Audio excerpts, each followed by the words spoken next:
Түнкү уйкунун тынчын алган телефондун коңгуроосу же таксисттин бир күнү. Эрнис Абдыжапаровдон телефон жана такси аттуу ретро комедия жарык көрдү. Аталган тасманын бет ачарына келген конокторду сюрприз күтүп турган экен. Телефон жана такси аттуу ретро комедиясын жараткан чыгармачыл топ тарабынан чакан шоу уюштурулуп, Мая шоу битоонун кыз жигиттери 60-жылдардын музыкасынын коштоосунда твист, буги-вуги, латина пати бийлерин аткарышты. Аталган бийлер жөн жерден тандалып алынган эмес. Айтарым, телефон жана такси тасмасында дал ошол 60-жылдар чагылдырылган.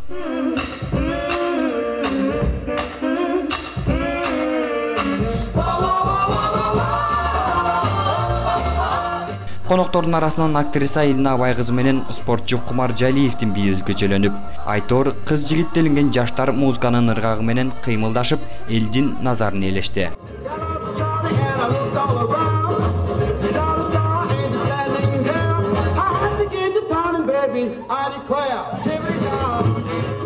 Бир саат бою бийлеп, аз болсо да денени жибитип алган коноктор телефон жана такси тасмасын көрүү үчүн кинозалдан орун алышты.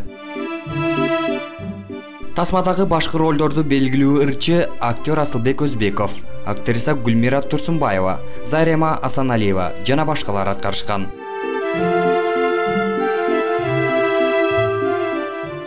Өткөн кылымдын 60-жылдарын чагылдырган тасма 3 үй бүлөөнүн 3 башка тагдырын баяндайт. Мисалга, бир үй бүлөөнүн окуясын алсак, Орусиядан Бишкекке учуп келген Рахимдин барарга жери жок болгондуктан бала кездеги досу Мухтардын үйүнө коңгуроо кылат. Бирок Мухтардын аялы Махабат досунун түндө коноктоп келишин каалабарын жашырбайт. Сен ойлоп атасыңбы? Мен морги квартирамма, сен сел-саяктарың үчүн мейманкана кылып турмунбу? Менин атам бул квартираны сенин досторуң ечтикесин деп сатып берген эмес. Табияттан өтө сараң келип, жада калса эринеде баш ийбеген Махабат үйүндөгү азык-түлүктүн коромжулукка дуушар болбош үчүн түн ичинде келген жолдошунун досторуна тамак аш жасап берүүдөн баш тартат.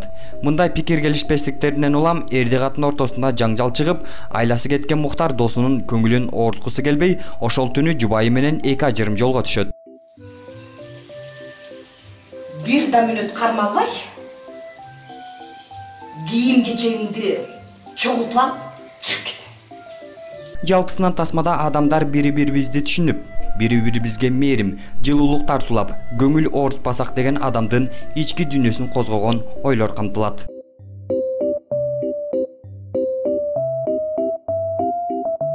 Тасма өзгөчөлүгү менен жакты, анткени башкача бир стилде тартылган, ретро стилинде. Анын актерлор аябай жакты. Баары аябай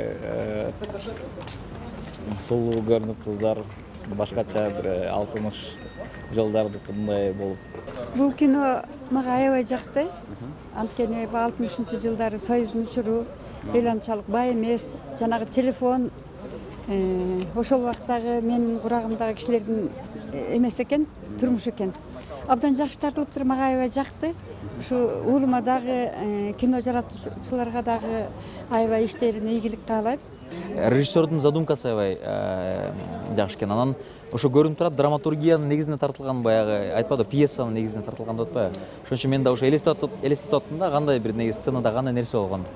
Аябай негизи ушунун пьесасын, ушунун көрсөң аябай жакшы болуш керек деп ойлойм да, потому что бир жак тарапта ошо будка турат ар дайым. Геройлор такси менен машинадан чыгып эле ошол жерге келип эле, бул тараптан занавес келип эле, улам эле декорациялар алмашып, үйлөр баягы ошол жердеги актерлордун аткаруусу менин оюмча дагы аябай кызык болгон болуш керек деп ойлоп атам да. Тасма 10 күндүн ичинде тартылды делингени менен, анын артындагы түйшүгү 10 эсе болгонун айтат комедиянын режиссеру Эрнис Абдыжапаров. Кыйынчылык туудурду, анткени бул жерде албетте көп нерсе бизде жок.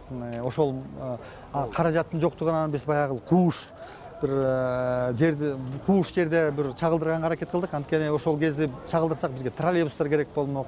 Такай жаан жаап турушу кыйынга турду. Анан параллелдүү түрдө бири-бири менен диалог түзүп атканда, мисалы, бул планда кече күнү тарткан болсок, буну бүгүн тарткан болдук. Экөөнү кадимкидей сүйлөштүрүү кыйынга турду. Аябай чоң мындай кыжалаттар көп келди да, бирок ошого карабастан кино окшошту окшойт да. Анан албетте каражатты мен азыр айта албайм, анткени бул жерде акчалай эмес, көп мындай эмгектин салымы менен болду да. Эрнест Абдыжапаров жаңы долбоордун үстүнөн иштеп жатканын билдирди. Тактап айтканда, жакын арада казак боордоштору менен биргеликте тасма тартып, эл сынын алып чыкмакчы.